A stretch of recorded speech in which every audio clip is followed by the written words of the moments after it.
श्रीमन्नारायण नारायण नारायण श्रीमन्नारायण नारायण नारायण श्रीमन्नारायण नारायण नारायण भजमन नारायण नारायण नारायण भजमन Narayan Narayan Narayan Shriman Narayan Narayan Narayan. Radhe Radhe friends, हमारे YouTube channel में आपका बहुत बहुत स्वागत है। बंधुओं, अब हम गीता के 6ठे अध्याय का श्रवण करेंगे।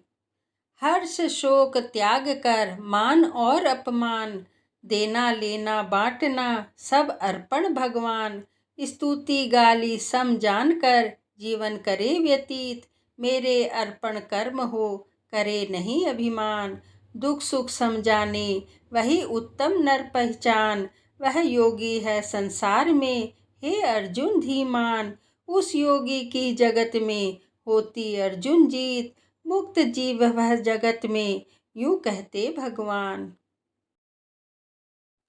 श्रीमन्नारायण नारायण हरि हरि, श्रीमन्नारायण नारायण हरि हरि, श्रीमन्नारायण नारायण हरि हरि।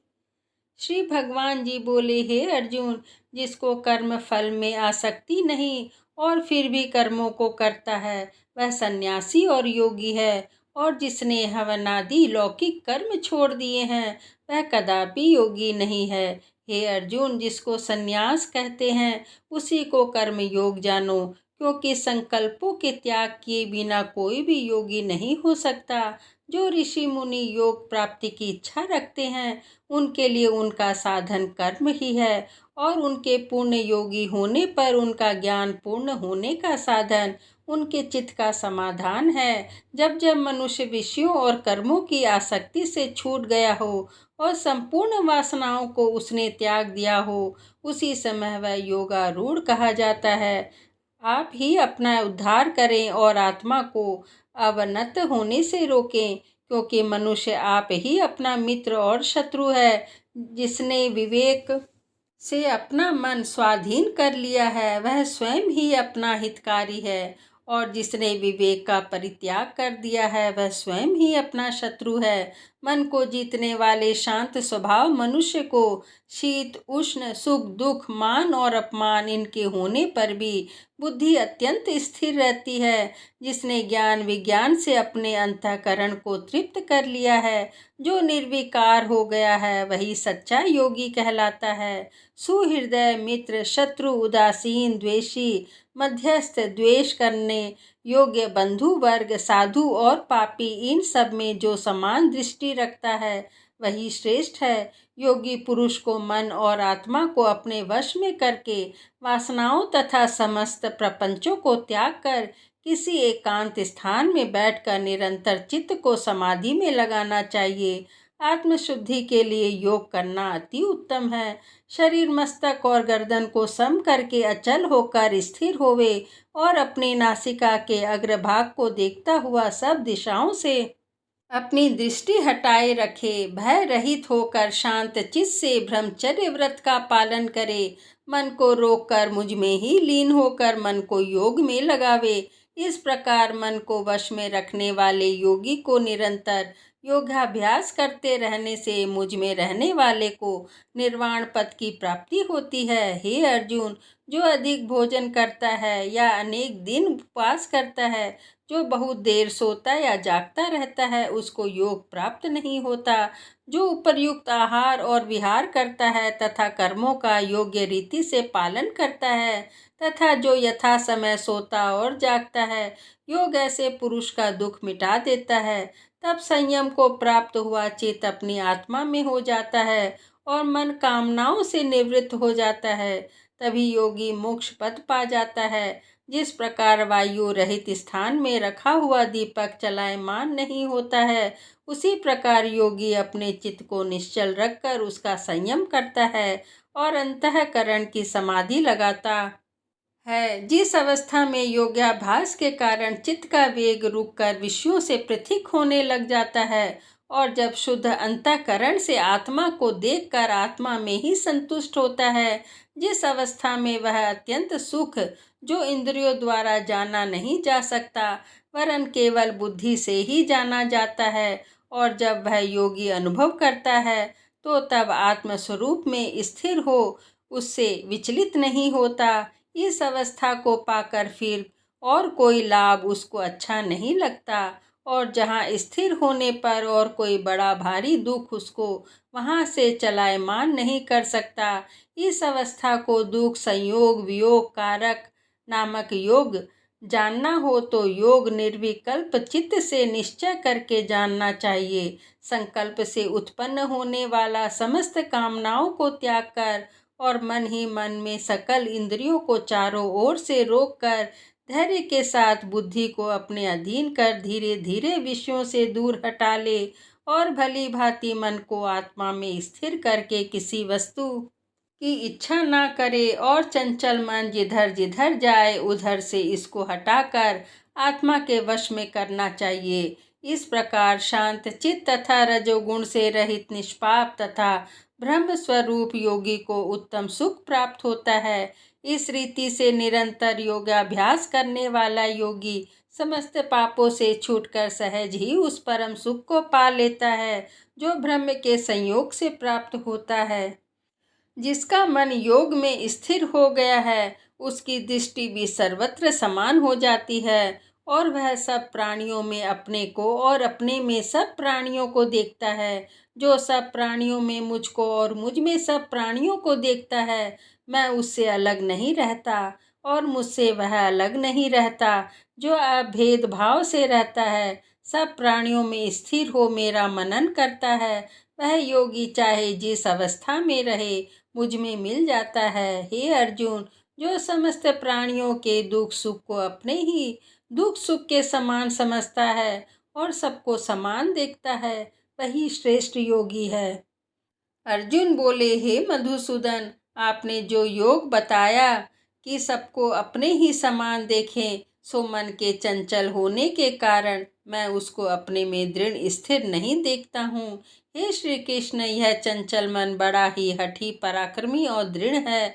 इसको अपने अधीन रखना तो मुझे वायु को बांध रखने के समान प्रतीत होता है। श्री कृष्ण भगवान ने कहा, हे महाभाव, इसमें संदेह नहीं कि मन अति चंचल है और इसे वश में करना बड़ा ही कठिन है। तो भी हे कुंती पुत्र, अभ्यास और वैराग्य से इसे वश में किया जा सकता है। जिसका मन वश में नहीं उसको योग अति दुर्लभ है। अर्जुन ने कहा, हे श्री कृष्ण, इसमें श्रद्धा तो है पर योग प्राप्त करने में सफल नहीं हुआ है, और जिसका चित्त योग से विचलित हो गया है वह योग सिद्धि न पाने से किस गति को प्राप्त होता है। श्री कृष्ण बोले, हे अर्जुन, उसका यहाँ नाश नहीं होगा और वह परलोक में भी नहीं होगा, क्योंकि उत्तम कर्म करने वाले किसी मनुष्य की दुर्गति नहीं होती। वह योग में असफल मनुष्य बहुत दिनों तक पुण्यवानों को प्राप्त होने वाले लोकों में वास करता है और फिर वहां से किसी पवित्र और धनवान मनुष्य के घर में जाकर जन्म लेता है। इस प्रकार वह जन्म पाना भी इस लोक में बड़ा दुर्लभ है। हे कुरुनंदन, यह योगियों के वंश में जन्म लेकर पूर्व जन्म की बुद्धि संस्कार अर्थात आत्मज्ञान को पाता है और उससे अधिक सिद्धि के लिए यत्न करता है। पूर्व जन्म में किए योगाभ्यास के बल में अनेक विघ्नों के पड़ने पर भी वह मोक्ष को प्राप्त होता है। योग की केवल इच्छा ही हो तो पुरुष शब्द ब्रह्म के परे जा पहुँचता है। जो बड़े परिश्रमी और यत्न से योगाभ्यास करता है वह पापों से छूट मोक्ष को पाता है। बड़े तपस्वियों से योगी श्रेष्ठ हैं, जो शुद्ध होकर अनेक जन्मों में परिश्रम करके सफल होता है, और ज्ञानियों से भी योगी श्रेष्ठ हैं। इसलिए हे अर्जुन, तुम योगी बनो। केवल मुझ में ही मन लगाकर योग प्राप्ति के लिए जो मेरा भजन करता है उसको समस्त योगियों में मैंने अत्यंत श्रेष्ठ माना है। ओम नमो भगवते वासुदेवाय नमः। ओम नमो भगवते वासुदेवाय नमः। ओम नमो भगवते वासुदेवाय नमः। छठे अध्याय का महात्मा। भगवान जी बोले, हे लक्ष्मी, अब छठे अध्याय का महात्मा सुन। गोदावरी नदी के तट पर एक नगर था। वहाँ जनश्रुति राजा था। वह बड़ा धर्मज्ञ था। एक दिन उस नगर में कई हंस उड़ते उड़ते आकर बैठे। उनमें से एक हंस बैठते ही उतावला हो उड़ गया। तब नगर के पंडितों ने कहा कि हे हंस, तू ऐसा उतावला क्यों उड़ा है? क्या तू राजा जनश्रुति से भी पहले ही स्वर्ग को जाना चाहता है? तब उन पक्षियों में से जो सरदार था उसने कहा, इस राजा से भी बढ़कर एक रैयक मुनि श्रेष्ठ हैं। वह वैकुंठ का अधिकारी होवेगा। वैकुंठ लोक स्वर्ग से भी ऊंचा है। जब यह वार्ता राजा ने सुनी तब मन में विचार किया कि मेरे से इसका पुण्य अधिक होगा जिसकी यह हंस स्तुति करते हैं। यह विचार कर राजा ने कहा, चलकर उनके दर्शन करने चाहिए। तब राजा ने सारथी से रथ मंगवाकर उस पर बैठ प्रथम श्री काशी जी में जाकर गंगा स्नान कर ब्राह्मण को दान दिया और विश्वनाथ शिव जी के दर्शन किए। फिर लोगों से पूछा, यहाँ रैयक मुनि रहते हैं? लोगों ने कहा, नहीं। तब राजा दक्षिण दिशा को गया। वहाँ भी स्नान ध्यान कर दान दिया और द्वारकानाथ को परसा। फिर लोगों से पूछा, यहाँ कोई रैयक मुनि रहते हैं? लोगों ने कहा, नहीं।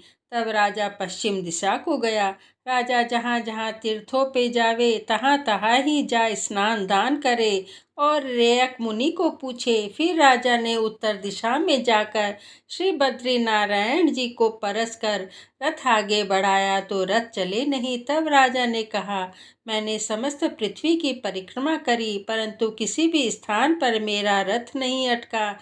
यहाँ पर अटका है। इससे प्रतीत होता है कि यहाँ अवश्य ही कोई ऐसी पुण्य आत्मा रहती है जिसके तेज से मेरा रथ नहीं चलता।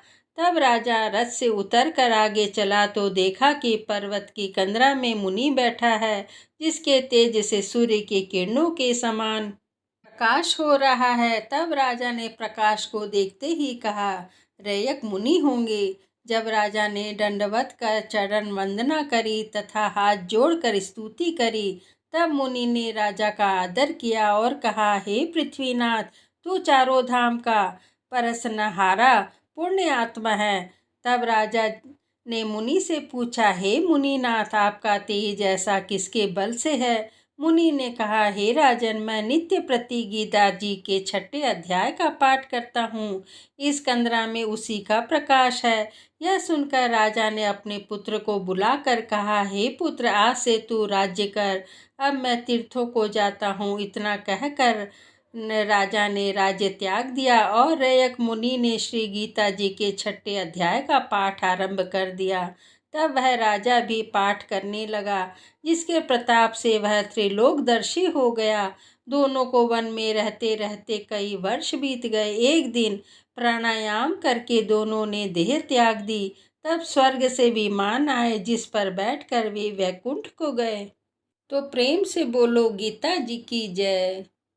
इस तरह श्रीमद् भगवद गीता के छठे अध्याय का पाठ संपूर्ण हुआ। जय श्री कृष्णा। श्रीमन्नारायण नारायण नारायण, श्रीमन्नारायण नारायण नारायण, श्रीमन्नारायण नारायण नारायण, भजमन्नारायण नारायण नारायण, भजमन नारायण